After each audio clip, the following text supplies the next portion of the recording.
gobyerno at pribadong companies. Pero yung tanong na sino ang pinakamalakas na tao? Walang iba kung hindi si Jesus Christ.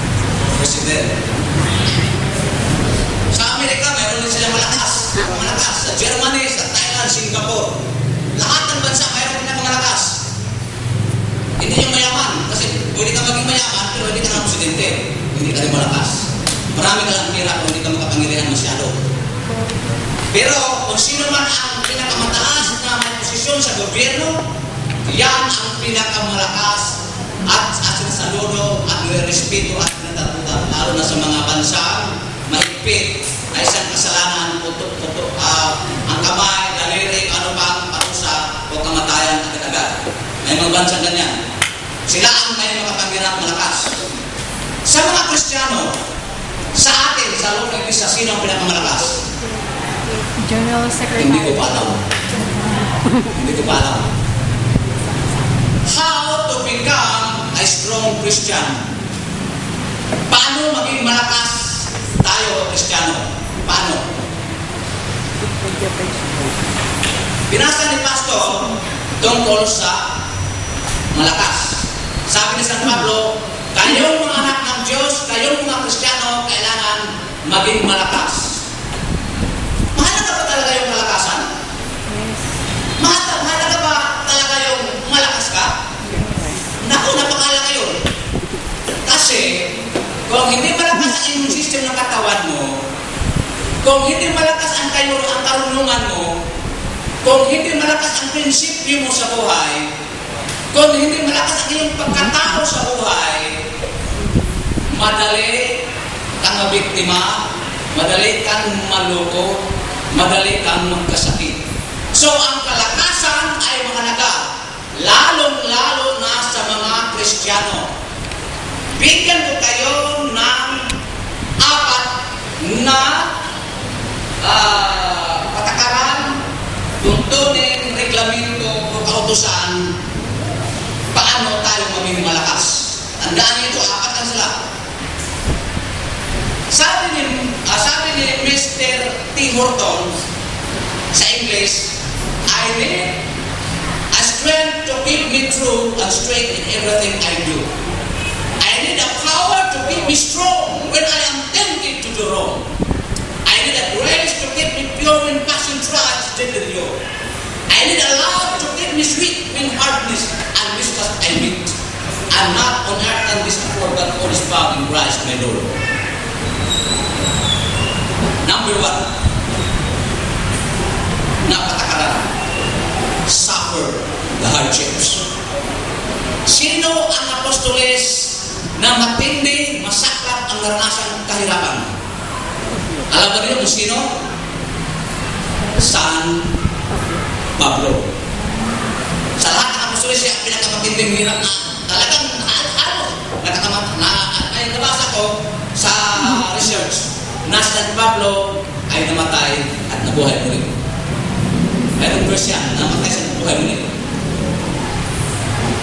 Pero ang napagligtas na siya lamang ang napakatindi at walang katumbas ang kahirapan na naranasan sa kanyang buhay. Alam niyo yan, ang ating napagligtas. Sa ating libro sa Jesus dito, sino ang nakaranas ng matinding hirap, hardships? At anong klaseng hardships? Wala. Bakit? May bahay tayo, may trabaho tayo, may sasakyan tayo, may sweldo tayo, ang ating magulang ay may kaya sa buhay. Hindi natin naranasan yung karanasan ni San Pablo, hindi natin naranasan yung karanasan ng apostoles, hindi natin naranasan yung naranasan ni Kristo. So, wala pa sa atin yung tinatawag hardships. Ngunit ang hardships ay required ito upang maging malakas ka. Marami ng lindol ang Pilipinas, pero wala kang manalaala na isang building sa Makati bumagsak. Wala kang manalaala. Kung may mga building na sa katabi-tabi sa ibang lugar, pero ang Makati, building wala. Yung tsunami na umatake sa May bumagsak, may nawasak, pero may nanatiling pang building. Ibig sabihin, malakas. So, ang hardships ay required ito sapagkat hindi malalaman ang sarili mo, hindi malalaman ang iglesia natin, hindi malalaman ang pamilya mo o ikaw mismo na ikaw malakas kung walang hardships. Paano mo malalaman na ang building ay malakas kung walang lindol, walang bagyo? Paano mo malalaman na ikaw ay matalino at napakatalino mo kung hindi ka mag-aaral? Paano ka maging magaling na doktor kung wala kang pasyente? Paano nga? Paano ka maging magaling na abogado na magaling kung wala ka namang kliyente din at walang kaso ang ginatupag mo? So malalaman ang sarili mo kung ikaw ay malakas. At paano mo malalaman na ikaw ay magandang boses kung hindi ka kumakanta? At hindi ka sumasali sa champion at hindi champion. Na lumilipat kasi itong bansa para paglaban sa awit. Mayroon tayong mga magagandang mga singers sa Pilipinas at kilala sapagkat nanalo sa Japan, nanalo sa Thailand, sa Malaysia, saan pa dito sa Pilipinas. Doon malalaman natin mga kapatid kung ang ating mga Kristiyano ay malakas kung maranasan natin ang hardship. Verse 3:7, 2 Timothy 2:1. Sabi dito, ang sundalo malalaman lamang kung siya ay malakas kung siya ay nagtitraining at haharap sa digmaan. Haharap sa digmaan. Doon mo malalaman kung ang sundalo ay matibay at uwing buhay. Ang isang atleta, malalaman mo na malakas kung dumanas siya ng matinding training, like Pacquiao, at magbuwagi. Hindi matatalo, magbuwagi.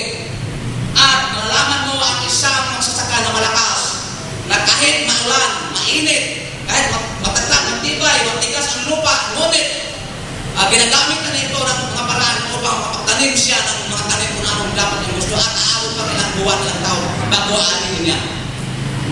Yan ang katatagan, lakas ng magsasaka, sundalo at atleta. Ang Kristiyano dapat ganun. Hindi pwedeng wala tayong kahirapan. In one way or another, mahirap dahil wala ka ng trabaho, mahirap dahil wala ka ng sweldo, mahirap dahil maliit ang sweldo, mahirap dahil nakasakit o anumang mga bagay na problema. Dadanas tayo ganitong sitwasyon mga kapatid kung hindi man sweldo, mga sakit karamdaman. Ngunit kung ikaw ay may karamdaman at mga sakit at sa Panginoon ka pa rin, ikaw ay malakas.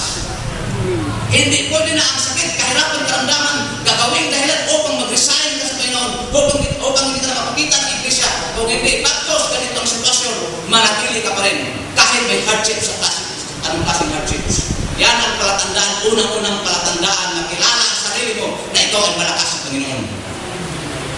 Sabi ni, mayroong kasabihan dito, it cost Abraham the yielding up of his only son. It cost Esther the risking of her life. It cost Daniel being cast into the den of lions. It cost Stephen death by stoning. It cost Jesus his life. What has it cost you? Strength in the Christian life comes from accepting the hardships, disciplines, trials, sacrifices as the will of God for our lives, as He seeks to bring us to full maturity as His children. Pangalawang patakaran, stand on the promises. Politika, maraming mga pangako. Kalahati o 1/4 na pako. Tayong mga mister, may mga pangako sa ating wives. Ang wives naman may mga pangako sa kanilang mga mister.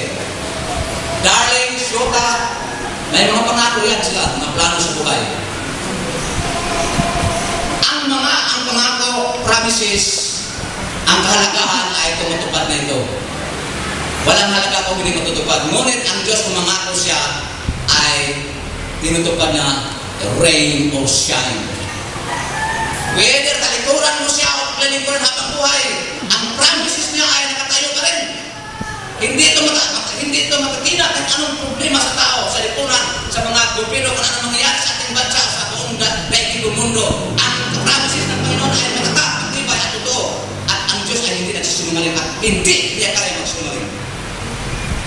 That's why, ang isa sa patakaran upang maging matatag ang mga Kristiyano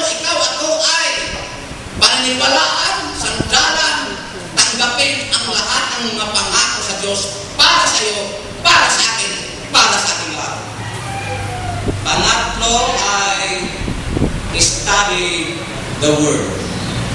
Alam mo mga kapatid, pag ikaw estudyante at may examination sa Lunes, pag palagi kang manood sa internet games, wala namang video games, at hindi ka mag-aaral, sigurado kang bagsak sa examination. Sigurado yan.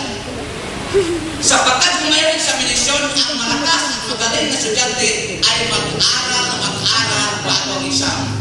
Pagdating sa exam, ready na kanyang emosyon, ready na kanyang isipan, ready na kanyang intellect, ang kanyang islo, ready na, so ang grade ay pwedeng 95, 85 at hindi bagsak. Study the Word. Ang Biblia, itong Biblia, ay hindi Biblia ng Pilipinas. Ang Biblia nito ay hindi Biblia ng gawa ng Amerika. Ang Biblia nito ay hindi gawa ng mga senador, Congress. Walang agency ng gobyerno sila ang gumawa ng Bible. Sila ang kaprint. Pero yung laman ay gawa, sulat, mensahe, galing sa Creator sa ating Diyos. The more you read the Bible, the more you know God. The more you read the Bible, the more you enjoy the meaning of life. The more you read the Bible, the more you understand the concept of God's love and care and kindness. The more you read the Bible, the more you become so powerful and prayerful. The more you read the Bible, the more you have peace. The more you read the Bible, ikaw ay malakas. Baka because the Bible speaks, the Bible wants listeners.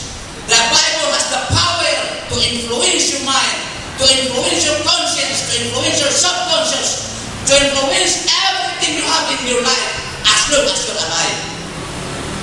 Only that person hindi na kailangan niya ang Biblia. But we are still alive today, this very noon day, na ang Bible ay kailangan natin sapagkat sabi ni Kristo, man shall not live by bread alone, but by every word that proceeds out of the mouth of God. Without the word of God, we are just like a gymnasium. Without the word of God, we are just like Luneva. Without the word of God, we are just made as a building, as like other buildings. But the difference is, we sing religious songs, we teach the Word of God, we preach the Word of God. That makes us a difference. And then when you read the Word of God, this is the third patakaran na ikaw ay maging malakas sa Panginoon. Whether you like it or not, the moment you read, the more you read, the more you read, the more you read, maging malakas ka sa Panginoon sapagkat ang salita ng Diyos ay maraming magagawa sa puso mo, sa diwa mo, sa espiritu mo, sa damdamin mo, sa kaisipan mo, sa buhay mo, sa pagkatao mo. Pangapat, bago dyan basahin ko isang mixing tula sa English. Though the cover is worn and though pages are torn, and though pages bear the traces of tears, yet more precious than gold is this book, word and old, that can shatter and scatter my fears. This old book is my guide, is a friend by my side. It will lighten and brighten my way, and each promise I find so and that is my mind. I read it and read each day. For this book I will cling of its word I will sing. Though great losses and crosses be mine, for I cannot spare those surrounded by care. While possessing this blessing divine, we don't even have time to interact with the better means of strength. That's the Bible count much in our life. The last, separate yourself from all uncleanness. May tinatawag na born again. Ano ba ibig sabihin born again? Yung membro ka ng Israel, born again na kayo? Yung membro ka ng CIL, born again na ba? Minsan, may mga reliyon, kami born again kayo, hindi born again. Kasi akala nila, ang salitang born again, reliyon. Hindi reliyon ang meaning sa salitang born again.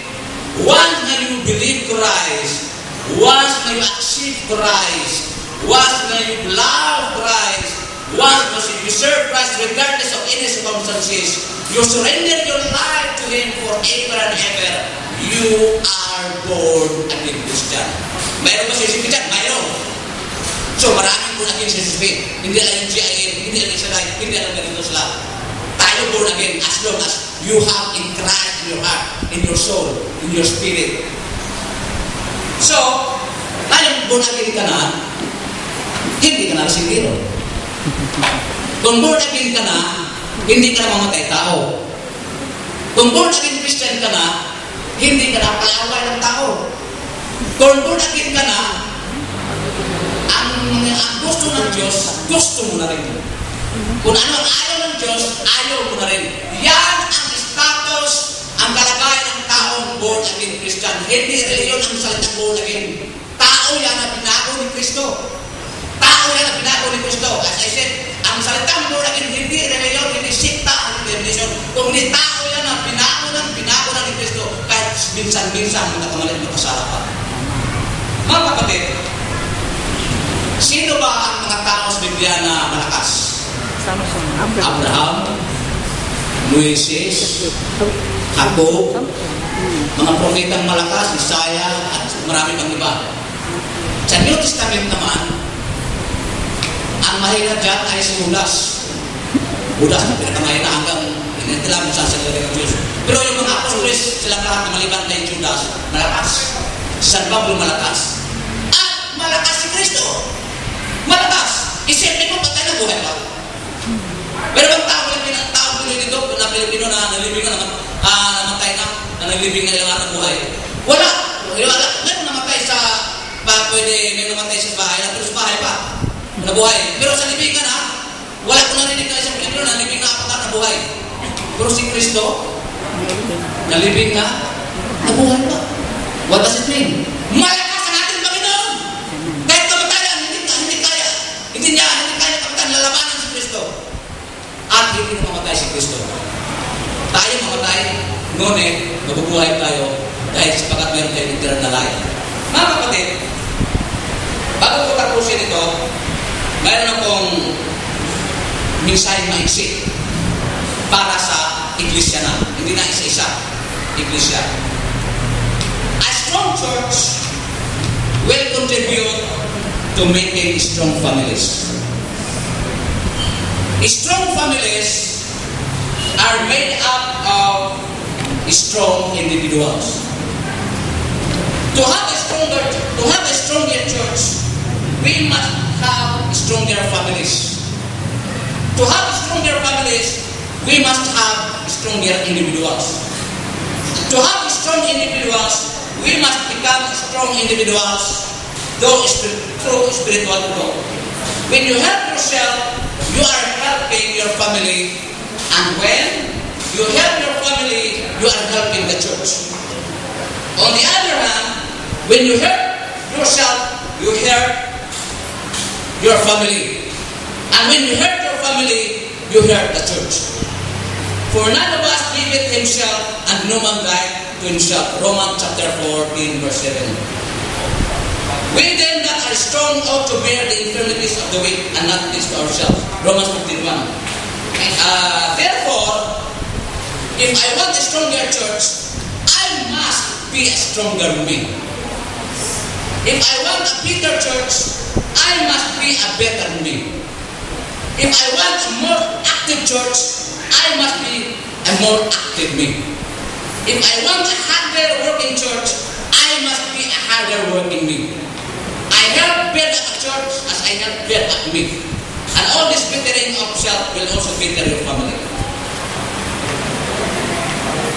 Ang iglesia natin, specifically natin, hindi na sa iba sa atin, maging malakas at palagi tayong malakas sa Panginoon, at ito ay magsimula sa individual at sa pamilya.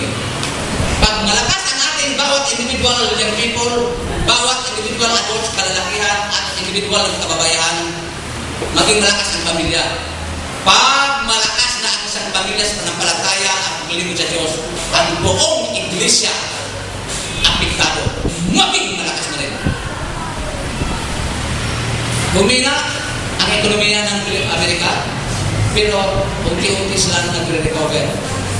Ang atin, hindi ko pa alam kung talagang ang ating ekonomiya ay lumalakas sa tingin na. Ngunit, sabi ng iba, marami naghihirap ngayon. At ngunit ang Iglesia, hindi ganon. Hindi pareha sa bansa. Ang Iglesia hindi pareha sa anong klaseng gobyerno. Ang ating iba, ang ating government sa ICP ay controlled by God, dominated by God, presided by God. Ang Diyos lamang ang makapalakas sa atin. Huwag ka magtitiwala na ako ay matalino, maging malakas ako. Ang katalinuhan natin sa utak, sa brain, ang ating experience, ang ating nagkagaling magsalita, anumang pasing galing dyan, hindi yan ang batayan sa kalakasan, sapat ang ating kalakasan ay galing lamang sa Panginoon. Huwag kang aasa sa sarili mo, sapagkat pagtatawanan kayo sa Satanas. Si Satanas ay malakas, si Satanas ay makapangyarihan, pero higit ang Diyos. Ngunit ang ating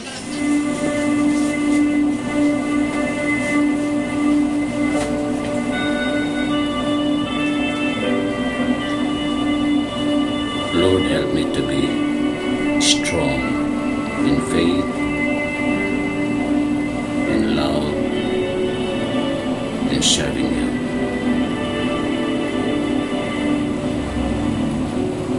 Without you,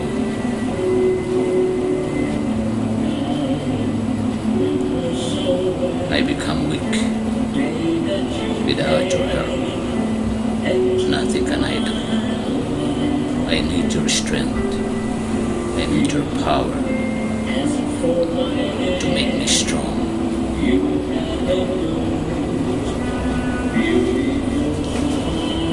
Lahat ng mga Kristiyano, tunay na mga Kristiyano, kailangan maging malakas. Sapagkat sa mundong ito, maraming mga dahilan, maraming mga pangyayari, maraming mga problema na makapanghina sa mga Kristiyano.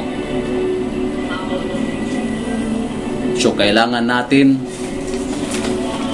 ang matuto paano tayo magtiis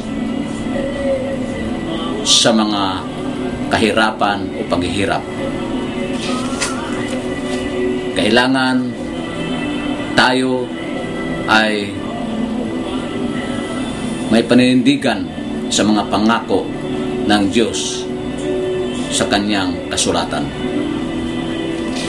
Kailangan natin na tayong mga Kristiyano ay palaging mag-aral sa kanyang mga salita, sapagkat sa salita ng Diyos, diyan natin malalaman, mauunawaan ang kalakasan. Ang salita ng Diyos ay makapangyarihan upang baguhin ang ating puso, upang baguhin ang ating isipan, upang baguhin ang ating katayuan. Ang salita ng Diyos ay nagdudulot, nagbibigay ng kalakasan sa ating pananampalataya, sa ating paglilingkod sa Diyos, sa ating pagtitiwala sa Kanya, at sa ating pagsamba sa Kanya. Kahit sa pagmamahal, kailangan pa rin ng kalakasan sa ating buhay para sa kalwalhatian ng ating Panginoon. At kailangan din natin na tayo ay matuto at makipaghiwalay o mapalayo sa mga maruming bagay na salungat sa kalooban ng Diyos. How to be a strong spiritual person? One is, don't judge yourself or others. The path of a spiritual person is to release judgment for themselves and others. You trust that there is always a divine plan to every person, life, and every situation. Do not gossip or talk badly of others. When you have an opportunity to speak a kind word, take it. Humanity needs more love and support and less criticism and condemning. Add your light to the world. Lend a hand to create positive change. This could be through volunteer work, sponsoring a child or endangered species, donating to a cause you are passionate about, recycling and being conscious of the world you live in, from the environment to others people's feelings. Learn how to balance. The joy of being a spiritual person is being aware of the life process and its challenges and striving to create the time to balance work, play, and rest. Respect yourself. A spiritual person believes that self-love is necessary to love others. Taking loving care of yourself through a healthy diet, exercise, and quiet time allows you reflective healing time with the divine, which in turn allows you to give more joy, love, and wisdom to others. Stay in the now. Being present is essential on the spiritual path.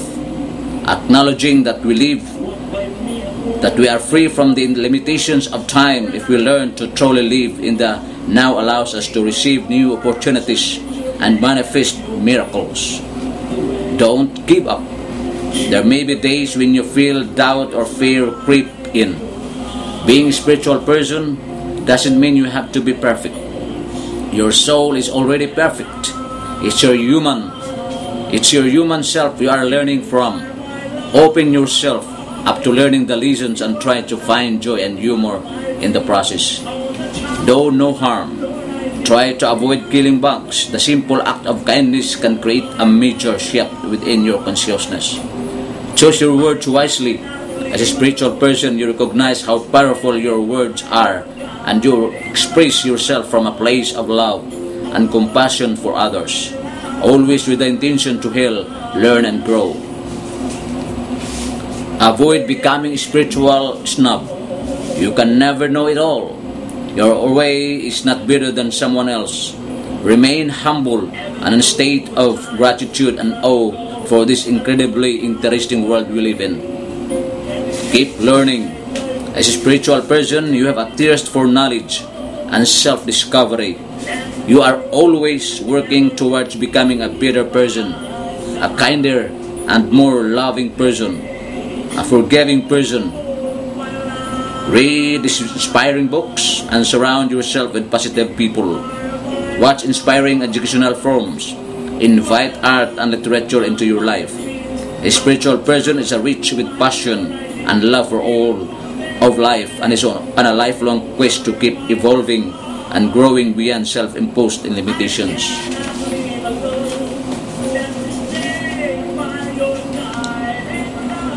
Ang lahat ng mga pananampalataya ay palaging nagpagdigma sa kalaban. Walang iba kung hindi ang demonyo. 1 Peter 5:8. And his evil spiritual forces which he dispatches and assigns to perpetrate his wickedness throughout the world. The scripture says that we wrestle against principalities, against powers, against the rulers of the darkness of this age, against spiritual hosts of wickedness in the heavenly places. Ephesians 6:12. We are all well aware of the evil characteristic of Satan, that he kills, steals, and destroys. John 10:10. But beyond his routine harassment, temptations, or hit-and-run attacks, the devil's forces seek territory to establish long-term strongholds in which they may dominate and hold captive.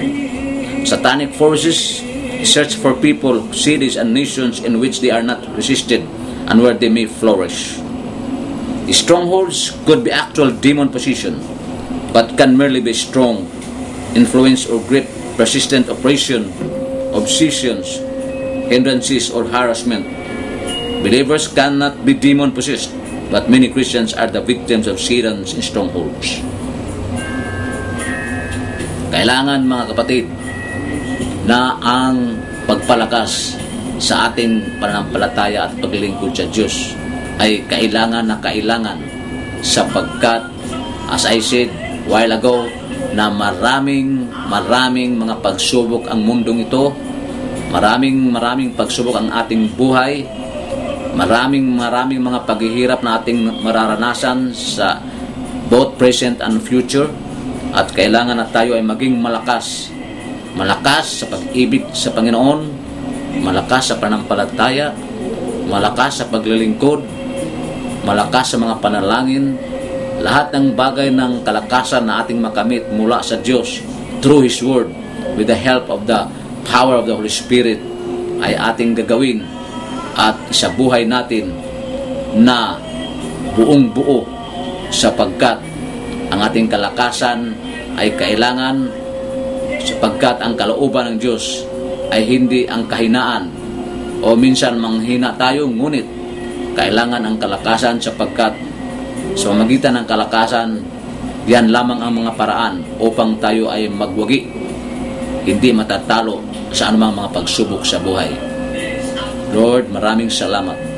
Ang iyong kapangyarihan, ang kalakasan ay mananatili, at siya ang maging gabay, at siya ang aming maging sandata laban sa mga wiles ng demonyo o anumang mga bagay na aatake sa aming buhay.